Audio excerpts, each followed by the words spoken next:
அல்லா மாலி, என் அன்பு குழந்தையே, நான் உனக்கு ஒரு கதை சொல்கிறேன்.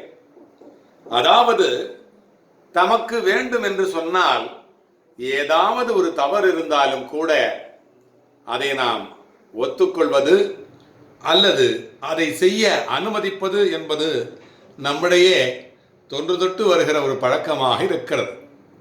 அதுபோலத்தான் ஹரிச்சந்திரன் கதை கூட ஆகிவிட்டது. அதாவது அந்த கதைக்கு பெயர் ஹரிச்சந்திர உண்மை. ஹரிச்சந்திர உண்மை. காரியம் ஆக வேண்டும் என்றால் எந்த எல்லைக்கும் போவோம். அதன் பின் பிரச்சனை என்று வந்தால் சாக்கு போக்கு சொல்லி சமாளிக்க பார்ப்போம். அப்படியும் சமாளிக்க முடியவில்லை என்றால் மாற்று வழி தேடுவோம். இது உலக வழக்கம். இந்த வழக்கத்திலிருந்து சத்தியசீலன் என்று சிறப்பிக்கப்படும் ஹரிச்சந்திரன் கூட தப்பவில்லை என்பதை அவன் வாழ்க்கை வரலாறு விளக்குகிறது. மனிதர்களாக பிறந்தவர்கள் ஏதேனும் ஒரு சந்தர்ப்பத்தில் சிறு பொய்யாவது பேச வேண்டிய நிர்பந்தம் ஏற்பட்டுவிடும். ஆனால் ஹரிச்சந்திரன் மட்டும் சத்தியம் தவறாதவராக, பொய் சொல்லாதவராக திகழ்ந்ததற்கான காரணத்தை ஸ்ரீதேவி பாகவதம் சொல்லுகிறது.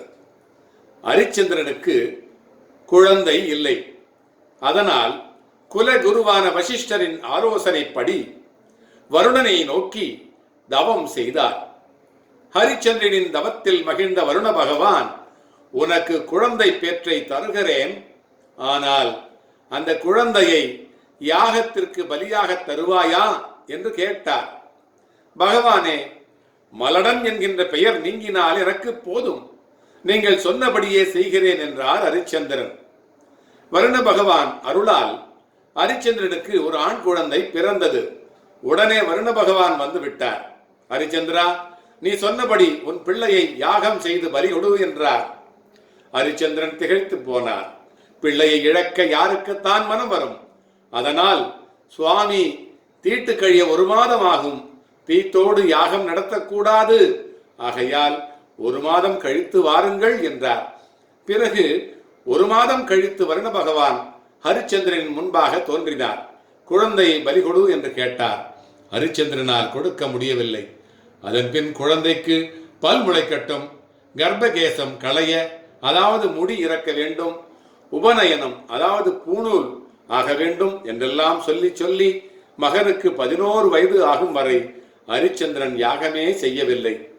ஓரளவிற்கு வளர்ந்து விட்ட அந்த பிள்ளை விவரம் அறிந்து தன் உயிரை காப்பாற்றிக் கொள்ள காட்டிற்குள்ளாக ஓடிவிட்டான். வருண பகவான் வந்து நின்றார். உண்மையை சொல்லி மன்னிப்பு கேட்டார் ஹரிச்சந்திரன்.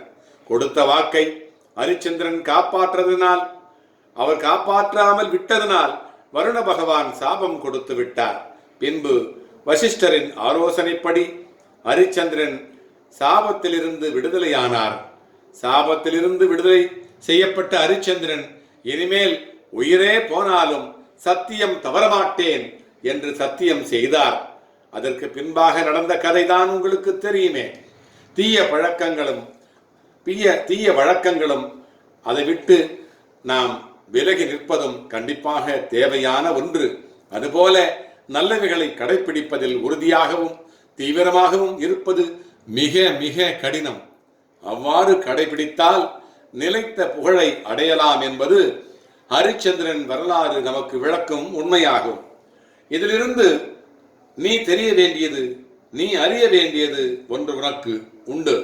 தனக்கு என்று ஒரு காரியம் ஆக வேண்டுமென்றால் ஏதாவது தவறு செய்து அதிலிருந்து தப்பிவிடலாம் என்று எண்ணாதே. பிறகு அந்த கணக்கை நீயே தீர்த்து வைக்க வேண்டி வரும். அந்த அளவிற்கு என் பிள்ளையான உன்னை நான் போகவே விடமாட்டேன், போகவே விடமாட்டேன், போகவே விடமாட்டேன். அல்லா மாலிக்.